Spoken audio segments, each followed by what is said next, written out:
दोस्तों, मेरा नाम है नमिता अनुराग। कहानियाँ सुनाती हूँ। जिंदगी के आसपास बिखरी कहीं न कहीं बातों को मैं अपनी कहानियों में बुनती हूँ और आपको अपनी आवाज़ में सुनाती हूँ। आज हम सुनने जा रहे हैं कहानी भरोसे का दायित्व। सुबह के 8:30 बजने को थे। अलीशा के हाथ तेजी से घर के काम निपटा रहे थे। अर्पित की कार एयरपोर्ट से आती ही होगी। आते ही उसे ऑफिस के लिए गुड़गांव भी निकलना है। वो इंदौर से शिल्पा की शादी अटेंड करके वापस आ रहा है।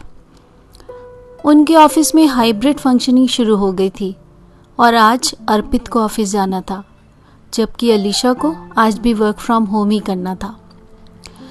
अलीशा और अर्पित दोनों सॉफ्टवेयर इंजीनियर हैं, एक ही ऑफिस में जॉब करते हैं। दोनों के दोस्तों का एक बहुत क्लोज ग्रुप है। उसी ग्रुप में अलीशा और अर्पित कब एक दूसरे के दिल में बस गए थे, खुद वे भी नहीं जान पाए थे।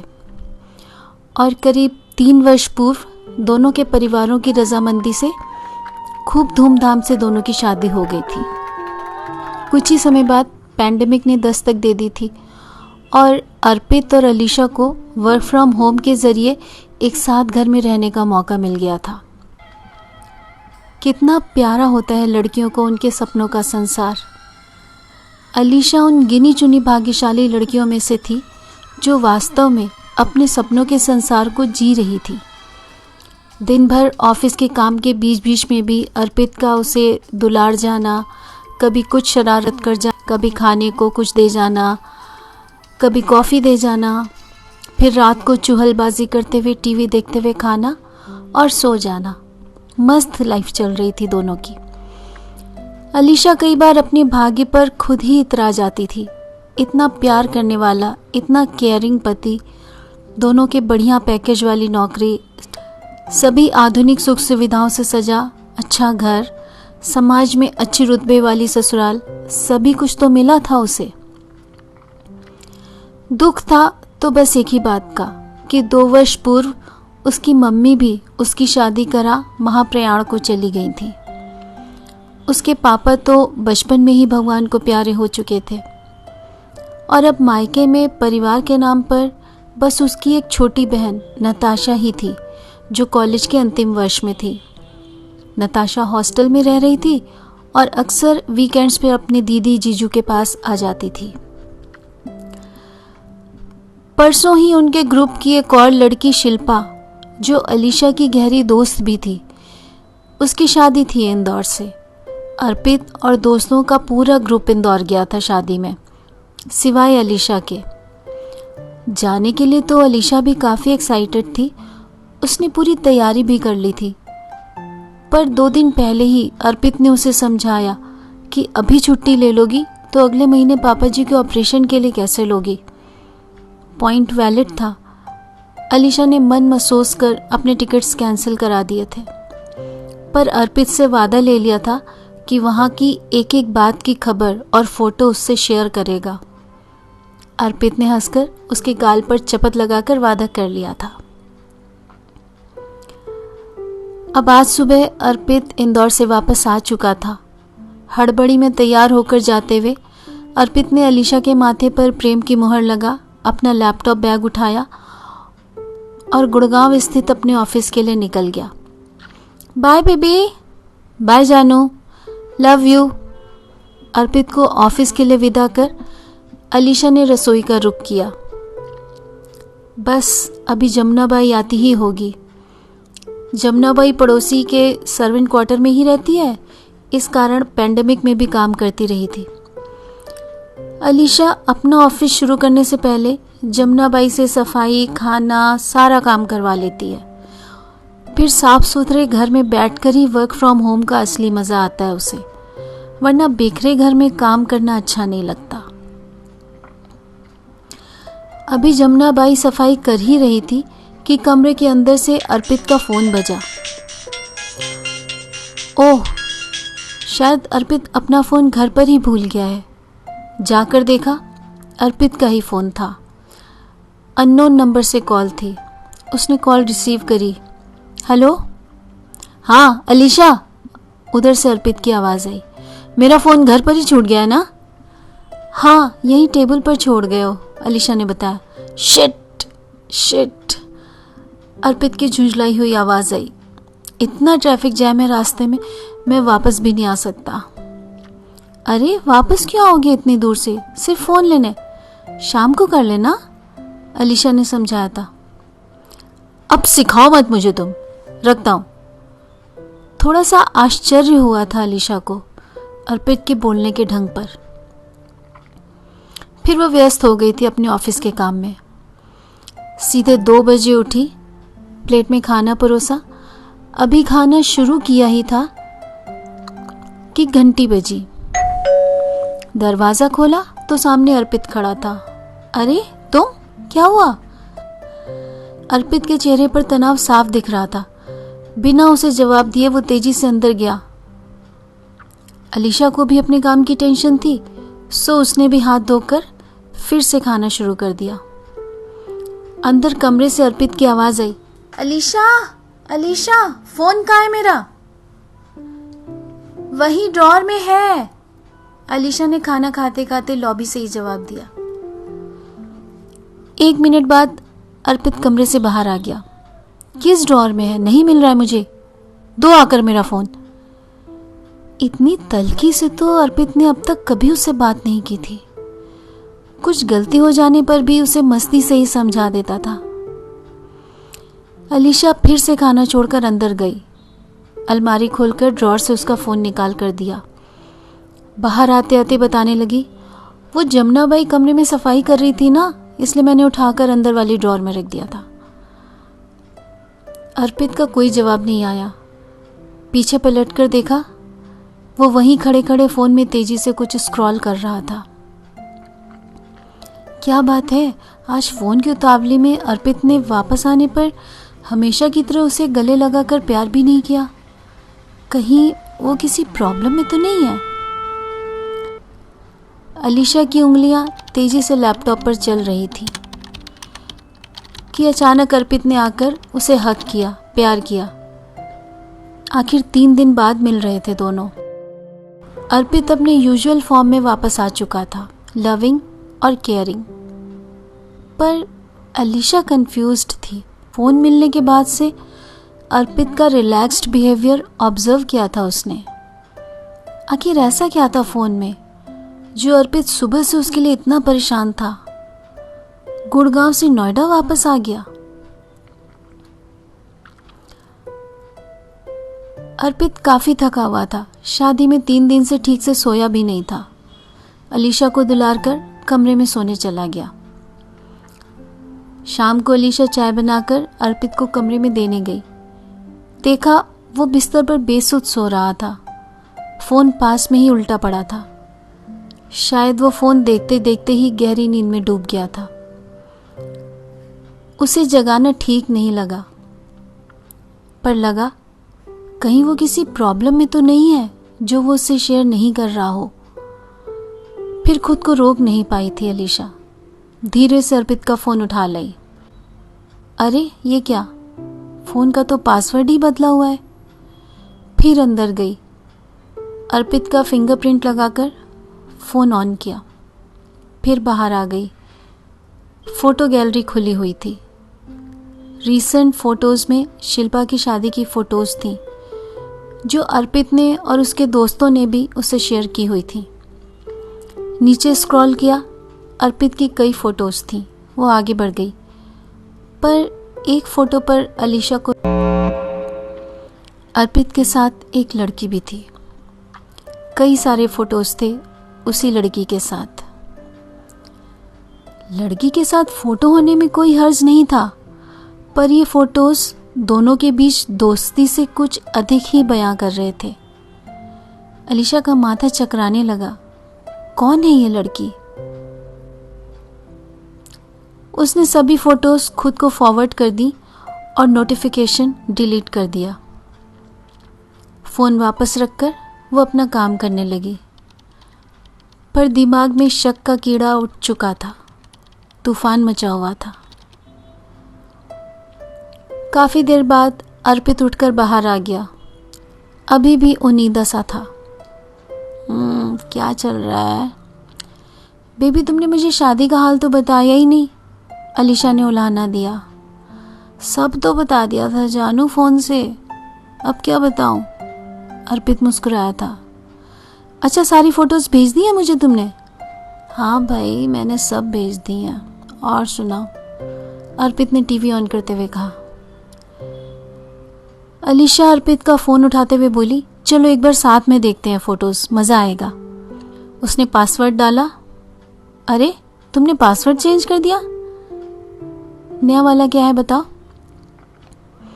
एकदम से अर्पित ने उसके हाथ से फ़ोन छीनते हुए कहा, अरे मेरे सर में बहुत दर्द है, पहले चाय पिला दो, उसके बाद देखेंगे। अंदेशा था अलीशा को कि कुछ ऐसा ही होगा। इसके बाद इसी तरह की अर्पित की कई हरकतों ने उसके शक को और पुख्ता किया था। उसके भरोसे और विश्वास की डोर को अर्पित का बदला हुआ व्यवहार हर बार थोड़ा और कमज़ोर करता चला जा रहा था। उसका ये शक गलत सिद्ध हो, मन ही मन बस वो यही प्रार्थना किए जा रही थी। रात तक उसका सब्र समाप्त हो चुका था। उसने अर्पित से सीधे सीधे पूछ लिया उस फोटो वाली लड़की के बारे में। अलीशा के मुंह से सीधा सवाल सुनकर बेतरह चौंक गया था अर्पित। बोला, अरे वो she is just a friend यार, शादी में जैसे सब मिले थे वो भी मिली थी। लंबी बातचीत के दौरान अलीशा ने ईमानदारी से अर्पित को कई मौके दिए कि वो खुद को निर्दोष साबित कर सके, पर हर बार उसके उल्टे सीधे जवाबों ने, उसके व्यवहार ने, उसकी बॉडी लैंग्वेज ने अलीशा को ठोस प्रमाण दिया था उसकी बेवफाई का। देर शाम को अर्पित की कार उसके माता पिता के घर मेरठ की ओर दौड़ रही थी। अलीशा सारे रास्ते चुप रही थी। अर्पित की बहुत कोशिश करने पर भी उसने उसकी किसी बात का जवाब नहीं दिया था। अपने मम्मी पापा इस समय बुरी तरह याद आ रहे थे उसे। अब अर्पित के मम्मी पापा का ही भरोसा था। मम्मी जी वैसे बहुत प्यार करती हैं, पर ज़रूरत के समय स्ट्रिक्ट भी हो जाती हैं। जब अर्पित की क्लास लेंगी तब खुद ही अकल आएगी उसे। दिल को सुकून मिला सोचकर। गाड़ी घर पहुंची। बाहर ही अलीशा मम्मी जी के गले लगकर फूट फूट कर रोने लगी। अर्पित बीच में बोल रहा था, माँ शी इज एग्जैजरेटिंग, ऐसा कुछ नहीं हुआ था। माँ, he is really cheating on me, he has already confessed. पर आपके सामने कहते कहते फिर से रो पड़ी थी अलीशा। मम्मी जी ने कहा, मैं जानती थी एक दिन ऐसे ही कुछ होगा, वो बदमाश लड़की ज़रूर इसे फंसाएगी। फिर अलीशा को समझाते हुए बोली, बेटा तुम्हें गलत फहमी हो गई है। एक लड़की है, ये उससे बचता फिरता है, पर वो हमेशा इसके पीछे पड़ी रहती। क्या करे बेचारा। अब मैं खुद उस लड़की से बात करूंगी। फिर माँ पापा उन दोनों को बहुत देर तक समझाते रहे कि कैसे दाम्पत्य एक दूसरे पर भरोसे का नाम है। छोटी छोटी चीज़ों में उलझोगे तो जीवन बहुत मुश्किल हो जाएगा। बाहर वाले तो तुम्हारा विश्वास तोड़ने की कोशिश करेंगे ही, पर तुम लोगों को एक दूसरे पर अनकंडीशनल फेथ होना चाहिए। माँ और पापा अपने किस्से सुनाते रहे। अलीशा को बड़े प्यार से मनाया। अच्छा लगा उसे। बस एक ही बात समझ में नहीं आई कि सारी बातों का सार इनडायरेक्टली यही निकल रहा था कि अलीशा को अर्पित पर विश्वास और भरोसा करना चाहिए। पर अर्पित के लिए क्या सीख थी ये वो नहीं समझ पाई। या क्या उनके हिसाब से अर्पित ने कोई गलती ही नहीं की थी? माँ और पापा ने दोनों की सुलह करवा दी थी। अलीशा ने अर्पित को एक और मौका दिया था। नोएडा वापस आकर अलीशा को पुरानी बातें कभी याद भी आती तो वह जबरन उधर से ध्यान हटा खुश रहने का प्रयत्न करती थी। 6-7 महीने बीत चुके थे। अलीशा की गृहस्थी फिर से खुशनुमा हो गई थी। अर्पित उसे पहले जैसे ही खुश रखता था। आने वाले सैटरडे को अर्पित का जन्मदिन था। अलीशा ने छोटे से आयोजन का प्रबंध किया था। मम्मी पापा मेरठ से शाम तक पहुंचने वाले थे। नताशा अपनी दीदी का हाथ बटाने के लिए सुबह ही पहुंच चुकी थी। किचन में पकौड़े फ्राई करते हुए नताशा ने कहा, दीदी एक बात बोलूं, पर अगर मेरी बात गलत हो तो तुम नाराज मत होना प्लीज। क्या हुआ, बोलना, अलीशा ने प्यार से कहा। दीदी, जीजू को मैंने 2 बार किसी लड़की के संग देखा है। अलीशा की धड़कन जैसे रुक गई। सहम कर पूछा, कहाँ? मॉल में खाना खा रहे थे दोनों। जीजू उसे चम्मच से खिला रहे थे। और दूसरी बार? अलीशा का दिल जोर जोर से धड़क रहा था। दूसरी बार वेस्ट साइड में लेडीज सेक्शन में ड्रेसेस देख रहे थे।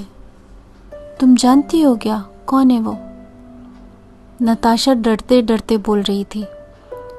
गलती होने पर दीदी उसे बुरी तरह डांट लगाती थी। वो फिर बोली, मैंने ना छुपकर उनका वीडियो भी बनाया है, पर मुझे बहुत डर लग रहा था दीदी, कहीं जीजू मुझे देख ना लें। ये देखो। अलीशा ने देखा अर्पित उसी लड़की के 1-2 ड्रेसेस लगा लगा कर देख रहा था। दोनों हंस रहे थे। अलीशा को लगा जैसे किसी ने उसे ऊंचे पहाड़ से नीचे धकेल दिया है और वो तलहटी में मुंह के बल आ गिरी है। इसका मतलब अर्पित का अफेयर अभी भी वैसे ही चल रहा है। अलीशा की दी हुई माफी को उसने फॉर ग्रांटेड ले लिया था। अलीशा का मन कर रहा था खुद को चांटे मारे। कितनी बड़ी बेवकूफ थी वो। ऐसे आदमी को मौका दिया था जिसकी फितरत में ही बेवफाई थी। बहुत हो गया, अब बस। अब कुछ भी कहने सुनने में समय व्यर्थ करना बेकार था।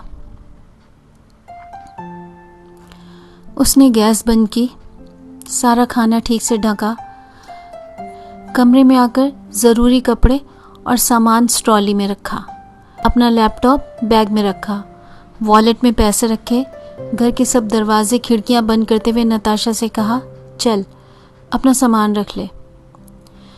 ट्रॉली उठाने ही वाली थी कि पापा जी मम्मी जी अंदर आए। अरे वाह, खुशबू तो बहुत दूर तक आ रही है। क्या क्या बना लिया तुम दोनों ने? अलीशा और नताशा ने उन्हें प्रणाम किया। अलीशा ने कहा, मम्मी जी मैं जा रही हूँ। कहाँ? मम्मी जी चौंकी थी। अलीशा और नताशा की रुआसी मुख मुद्रा देख शायद उन्हें कुछ आभास हो गया। घबरा कर उन्हें रोकती हुई बोली, कहाँ जा रही हो बेटा? अर्पित को तो आ जाने दो। उसे मेरी जरूरत नहीं है मम्मी जी, और अब न मुझे उसकी। अरे बेटे, मैंने तुम्हें समझाया था ना कि तुम्हें भरोसा होना चाहिए उस पर। अलीशा की आंखों से आंसू बह रहे थे। हर बार भरोसे का दायित्व एक ही का होता है क्या मम्मी जी? और दूसरे का उसे तोड़ने का? अगर उस दिन आप लोगों ने अर्पित को उसकी गलती भी बताई होती और मेरे साथ साथ उसे भी मेरा भरोसा ना तोड़ने की सीख दी होती, तो हो सकता है आज ये दिन नहीं आता। और अलीशा नताशा का हाथ पकड़ दूसरे हाथ से ट्रॉली खींचते हुए बाहर निकल गई थी। ये कहानी बस इतनी ही। दोस्तों, अगर ये कहानियाँ आपको पसंद आती हैं तो प्लीज़ इन्हें लाइक, कमेंट और शेयर ज़रूर करें और चैनल को सब्सक्राइब करें। आपके एक एक कमेंट और एक एक लाइक का मुझे इंतज़ार रहता है। फिर मिलेंगे एक नई कही अनकही लेकर। आप सब स्वस्थ रहिए, खुश रहिए। धन्यवाद।